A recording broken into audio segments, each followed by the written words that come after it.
What's up, YouTube world? It's your boy J Dub, the #1 commenter on YouTube, and I'm back with another review. Today I'm going to be working on Love and Marriage Huntsville, the pot calling the kettle black. And for those who are new to my channel, I would say, pretty much light overviews of reality shows. Kind of go over some main points. I don't get every scene, I don't get every point. So as the #1 commenter, I like my subscribers and to get down in those comments so we can interact. Because to me, as the #1 commenter in YouTube, that's where I enjoy to work. I love to get down in the comments. We interact, we learn from each other, have some fun, just hear different perspectives. Because on this channel, we say what we say because, we all don't share the same opinion. We come from different perspectives, different backgrounds, and all that. That's always welcome. We're not looking for an echo chamber over here. So getting into the episode, they pick right back up at when Mel and Martell was having an argument outside Martell's spec home. And Melody said she was attempting to set boundaries with Martell because Martell saw Melody out on a date.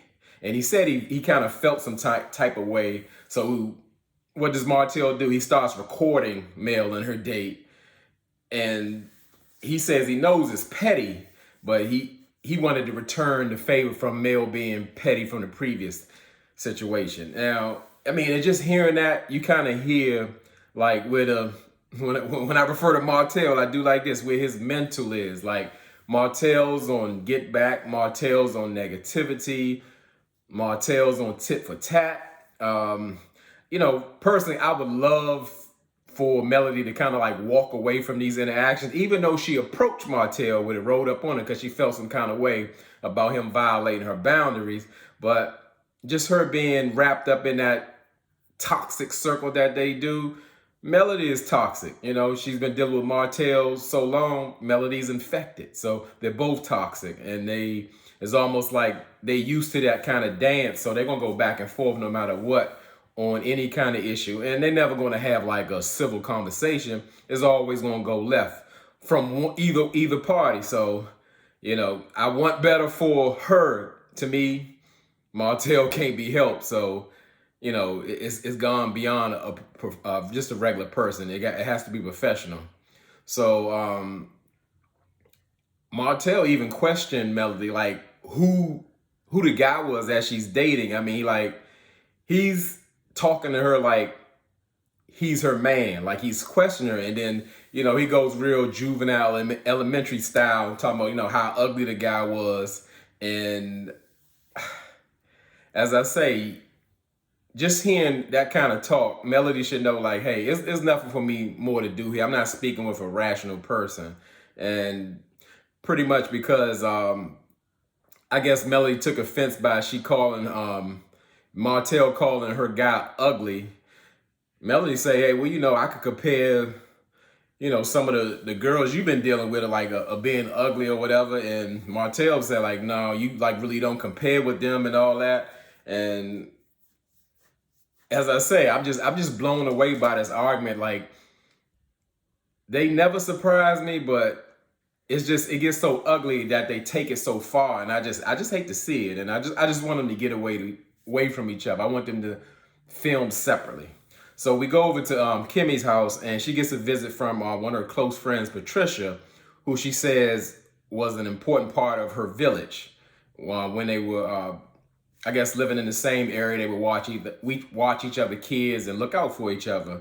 So while they catching up, they go over like their family life, and Patricia actually brings up Kimmy's and Maurice's marriage, and she suggested that like pretty much they should go on a honeymoon.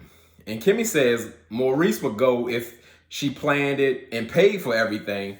And that was kind of weird to me, where it's almost like we're still waiting or talking about this honeymoon thing, when it's like, even as far as the show, Maurice has time to go to Vegas to celebrate his brother's anniversary, but him being married, he doesn't feel like it's important to even deal with going on his honeymoon. And Kimmy was saying pretty much like Monster is in football and Maurice doesn't want to miss any of his games. So Kimmy suggested like, well, when you do a trade-off like in visitation with his mother, with Monster's mother, why not go then? But this ain't nothing. It was the same stories. Kimmy's just going over the same story. Maurice ain't giving her nothing different.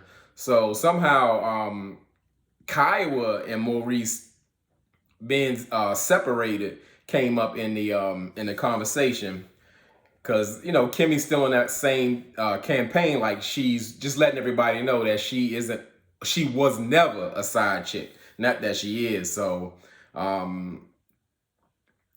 Patricia said, like, Patricia's wondering, like, why is Kiowa still telling this story after all this time? No, Kiowa's moved on. She's married, but she continues to paint this narrative that Kimmy broke up Maurice and her marriage. And, Kimmy does make a point when she had like questioned as far as Maurice, like throughout all that back and forth, like social media and all that, why wouldn't Maurice stand up for Kimmy? And Maurice pretty much said, well, the stuff that Kai was putting out is not true. So it's really not important. And pretty much Kimmy saying, well, that is kind of important. That's my character. She putting it out there like I broke y'all up and putting that all on social media. But that's not a surprise because as far as what a husband does, besides the money situation, Maurice doesn't cover Kimmy in like any of those ways. He doesn't protect her. He doesn't stand up for her. He doesn't include her. It's more so like, she's an afterthought. And that's been a pattern since before they would get married, during their marriage. And I guess nothing has changed in, because even when they was on the trip in Vegas, when I don't know, was it Tisha or Mel who called Kimmy a side chick or said that she was a side chick, Maurice just laughing and ain't said nothing. And I just don't get that. That just don't make sense. So now we go back to the situation with this group text with Kimmy and Tisha. And in this moment, I like Patricia when she just pretty much said like, it's really not an issue. Why couldn't you, telling Kimmy, why couldn't you just go ahead and just respond to the text and that be that? So just Kimmy reveals like, well, I was pretty much being petty by it. And that's like kind of too much to wrap my head around. Like, I couldn't really grasp that situation like that was a real situation. Again, for somebody who may understand, drop down in the comments and let me know your understanding of that if you got some thoughts on that, because I want to understand that better. It just seemed like, I don't know if it's made for TV or let's say it's a woman's perspective. I really didn't get that. So I would be real interested in how y'all view that and what y'all think. So maybe I can get some clarity. So we go see, the next thing we go see Tisha, and she's at the, what I call the investment house that her and Marceau lives in. And or I said the house that they moved in. I would say the house that Marceau tricked her to move in, because they're going to build the Scott Estates on all this land on this mountain, and they've been there for years. Ain't nothing going on. So Tisha, when I saw Tisha get out the car, I said Tisha wasn't playing about that hot girl summer. She got these little shorts on. She got a little top with her midriff going on. I was like, she ain't playing. She wasn't playing about it. So Tisha walks in the house and she's met by a couple, and they're a couple that does pretty much money consultation. And when I saw that, I was thinking like, Marceau, he being real petty by that, because we know Marceau didn't appreciate that Tisha gave him a surprise meeting with Dr. Francis. And really that's going to backfire. I already saw that coming, because Tisha and Marceau are two different people. So Marceau brought the financial counselors into their home to really get on Tisha about, like, he believes she spends too much. They have a different kind of view on everything what's going on. And Tisha's saying, like, I really don't spend too much. My budget is larger because I'm responsible for the whole household, the kids, and myself. And so the counselors really want to get down to the root, like, what's the money problem in their house? And it pretty much, in a nutshell, goes down like your relationship with money is grounded in how you grew up, like how you view people who you and your family spent money, and what money means to you and how it's used. So pretty much that's for most of us, unless some of us have been taught or learned or unlearn what we've learned. But in most times, that's the way it goes, because that's a big factor in a marriage breaking up, because people are on two different money pages. So the counselor is kind of interested. They want to see what the money is being spent on. And Tisha invited them up to her room to show her like all the makeup and stuff, like what she spends money on. And I was like, when I saw the room, I'm like, whoa, Tisha, like the camera, the counselors, the room wasn't ready to be shown. Like the bed wasn't made up. It was stuff everywhere. And it really showed like how, let's say, small they live. Not everybody has to have a big house and everything, but there's some factors going on with them to say like they should have something going on different than what they got going on in that investment house. So,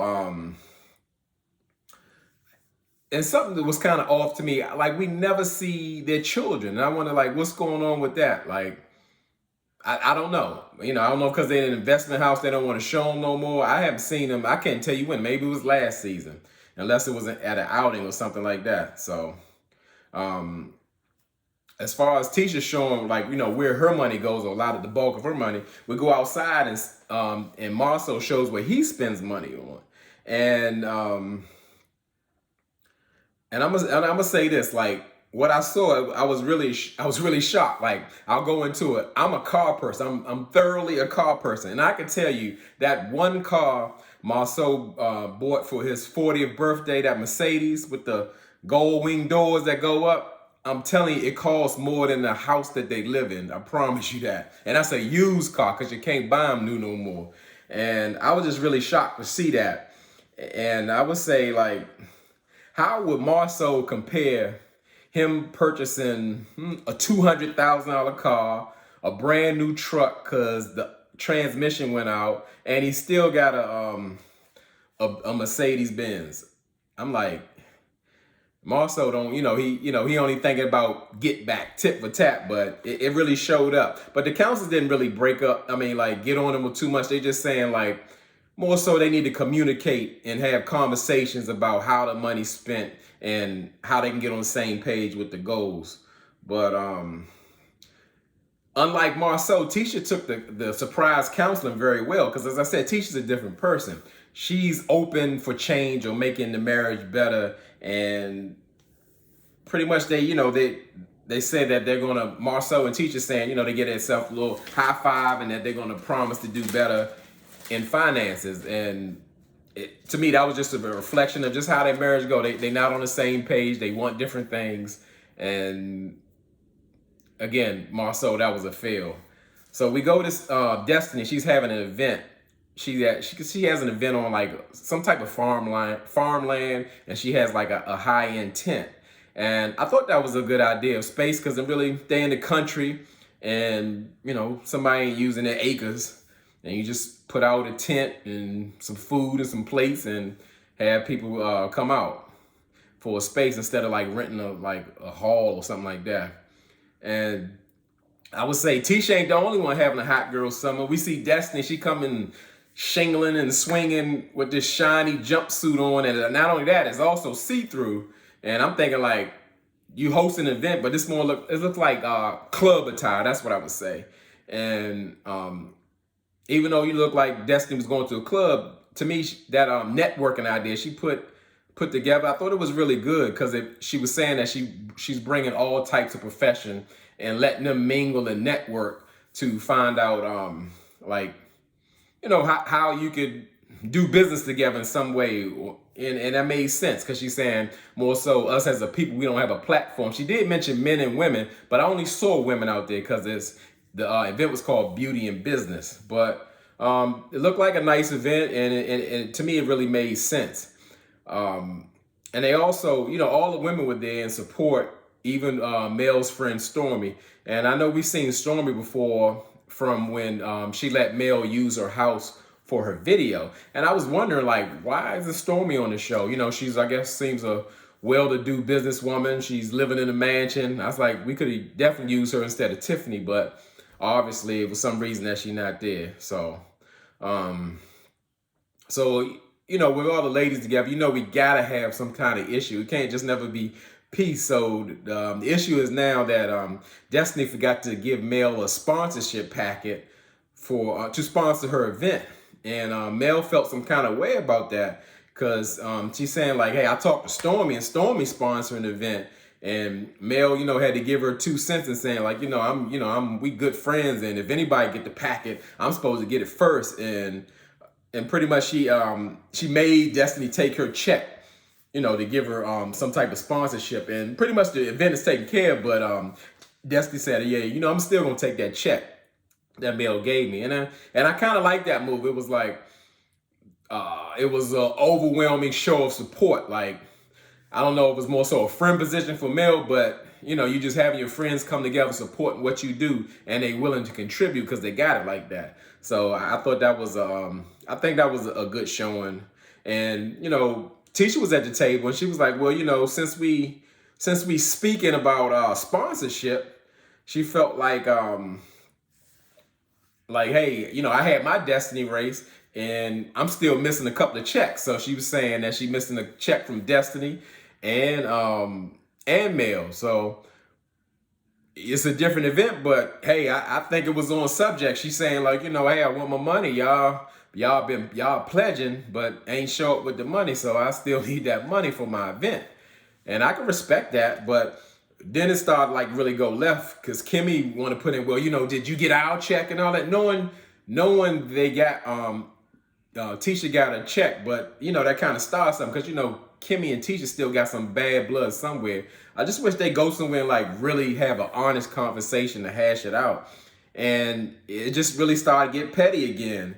And pretty much kind of to break all that up, Tisha asked Tiffany, like, did she want to step away and have or go get some more champagne? And so she said, yeah.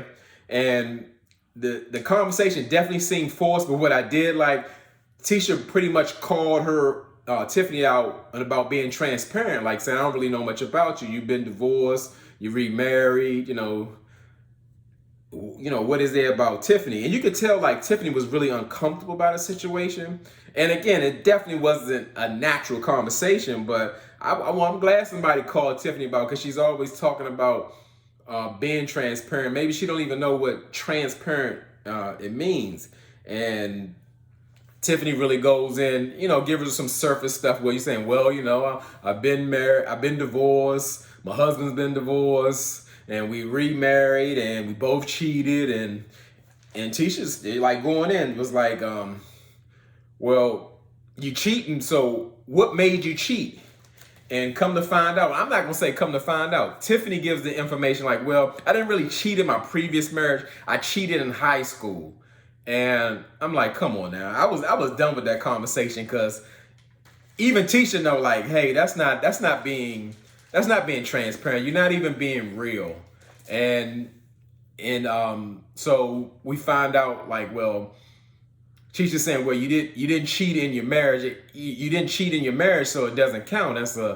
You cheated in high school, so we can't even count that. Why are we even talking about that? And Tisha wanted to know, well, why did you get divorced? And Tiffany gives a vague answer, pretty much saying, I want something more, I want something different, but wouldn't go into it. And pretty much saying like, well, her ex-husband is deceased, so she didn't really want to get into it. Maybe because for her children, I could probably understand that, but there's nothing transparent about Tiffany. So at the event, Destiny was doing the trips and the giveaways, and I did miss a point where like Destiny was naming all of the like the professions that was always like, we got babysitters right here, we got makeup artists here, just going down the list, realtors, and we even got Nurse Kimmy.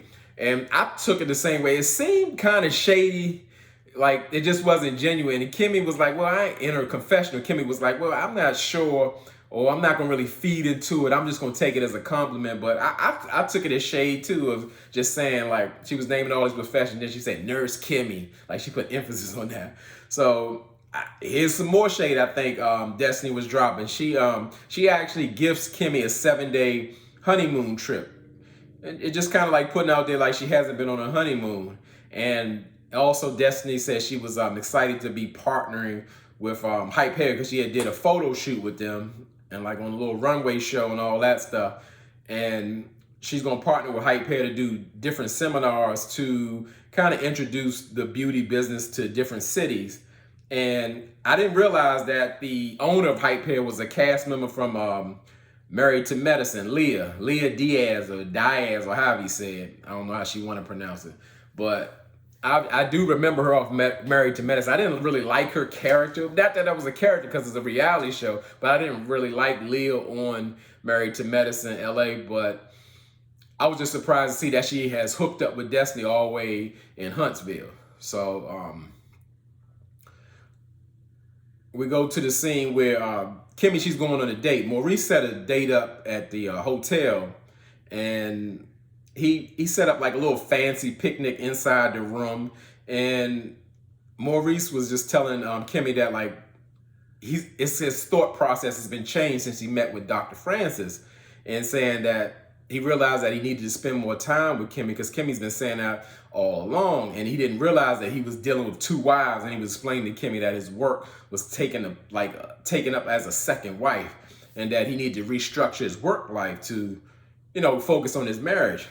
And ironically, Maurice gave Kimmy a honeymoon. And I was like, I don't know, is that production or, it's just surprising she gets pretty much two honeymoons in the same day. So I don't know if that's real or not, but, pretty much after 3 years of not going on a honeymoon, Kimmy got two honeymoons. And I don't know if it was genuine, but hey, Kimmy's going on a honeymoon now. So we finally getting somewhere after 3 years on the progress. So pretty much that was the end of the episode. And they go into previews of the next episode. The next episode looked pretty good because we showing Mel at Stormy's house. She's doing a premiere for her video. And, at the party, they don't look like they celebrate Mel. Look like they're trying to straighten things out. Because we even see Miss Wanda approach Mel's mother, I guess because of the confrontation that they had at the Destiny's race.